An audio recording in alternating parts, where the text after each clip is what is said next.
Hello guys, welcome to Buddies Thoughts. आज का topic थोड़ा हसास है। एक्चुअली थोड़ा नहीं, काफ़ी हसास है। मौलाना तारिक जमील साहब ने थोड़े दिन पहले एक लाइव टेलीथॉन में एक हदीस बयान की, जिसमें उन्होंने कहा कि अगर हम 4 चीज़ें छोड़ दें तो हम पे अल्लाह का करम होगा। पहली चीज़ जो उन्होंने कही वो ये कि हम झूठ छोड़ दें।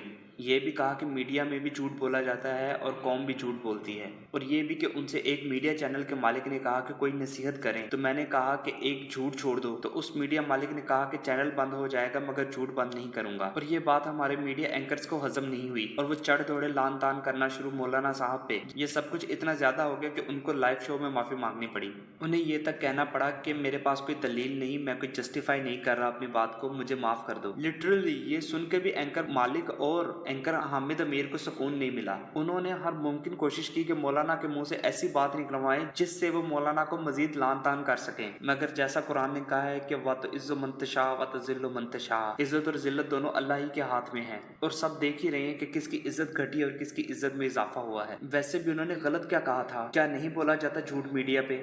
जब ये पनामा का स्कैंडल आया था तब एक मीडिया चैनल नवाज शरीफ को एक्सपोज कर रहा था जबकि दूसरा उसको डिफेंड कर रहा था। अब दोनों में से कोई एक तो झूठा था ना, तो इसमें इतनी मिर्ची लिखने वाली क्या बात रह गई? तो रही बात हम पाकिस्तानियों की झूठ की, तो क्या हम नहीं बोलते झूठ? खुदा का खौफ करो, अपने अमाल दुरुस्त करने के बजाय दूसरों पे तनकीद शुरू कर देना कहाँ की समझदारी है? दूसरी बात जो उन्होंने कही वो ये कि ईमानदार नहीं बददयानत हैं हम। जैसा कि मैंने पहले कहा कि पनामा स्कैंडल के वक्त एक मीडिया हाउस नवाज शरीफ को डिफेंड कर रहा था जबकि दूसरा एक्सपोज कर रहा था। अब ये तो अंडरस्टूड सी बात है कि कोई तो अपना काम अच्छे से नहीं कर रहा था ना, किसी की नीयत में तो खोट था। दोनों में से कोई एक चैनल तो अपनी ड्यूटी अच्छे से पूरी नहीं कर रहा था, मगर मानना नहीं है। तीसरी बात जो उन्होंने की वो ये कि बेहयाई बढ़ती जा रही है, नौजवान नस्ल बेहया होती जा रही है, लड़कियों के लिबास छोटे होते जा रहे हैं। इस पर भी इन एंकर्स को तराज है। कहाँ है बेहयाई? और तो और वो मोमबत्ती माफिया वाली आंटियां भी पीछे पड़ गई हैं कि ये गलत है। कहाँ है बेहयाई? एक बात बोलूंगा, बेहयाई देखने के लिए हयादार आंख का होना जरूरी है। बेहया आंख के सामने कितनी ही बेहयाई क्यों ना हो, उसे कभी महसूस नहीं होगी। लेकिन इस बेहयाई वाली बात को डिफेंड करने की जरूरत तो नहीं, मगर मैं फिर भी करूंगा। पाकिस्तान के जितने भी बड़े मीडिया हाउसेज हैं, इनकी अपने प्रोडक्शंस हैं, ड्रामे बनाते हैं, फिल्में बनाते हैं। इन फिल्मों में आइटम सॉन्ग्स डालते हैं। क्या उन आइटम सॉन्ग्स में लड़कियों के ड्रेस छोटे नहीं होते? रोमांटिक सीन्स नहीं दिखाए जाते? क्या हमारे ड्रामों में लड़कियों के सर पे दुपट्टा होता है? नहीं।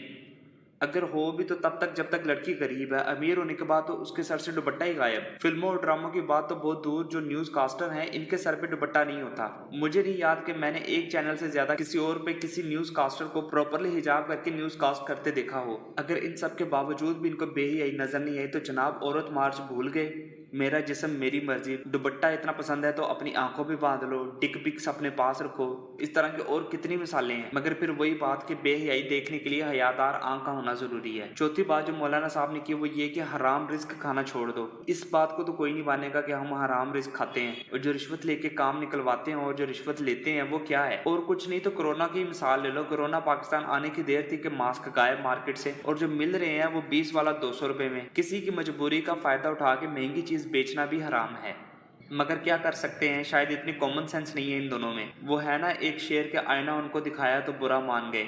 40 साल, जी 40 साल एक बंदे ने दीन की खिदमत की और आप लोग उनको ऐसे शर्मिंदा कर रहे हो जैसे वो कोई मुजरिम हो। अगर हम इस तरह आलमी दीन की इज्जत उछाल लेंगे तो trust me, corona is just a beginning. और ये एंकर कहते हैं कि मौलाना आप तो पिछले हुक्मरानों से भी मिलते थे, जिस पर उन्होंने अल्लाह की कसम खा के कहा कि उन्होंने कभी किसी हुक्मरान से 1 रुपए का भी जाती फायदा नहीं लिया। खैर, मौलाना ने माफी मांग के मामला अल्लाह के सुपुर्द कर दिया। वेल, किसी का तो पता नहीं, बट आई स्टैंड विद मौलाना। आप सबको रमजान मुबारक। See you in the next video. Till then, Allah Hafiz.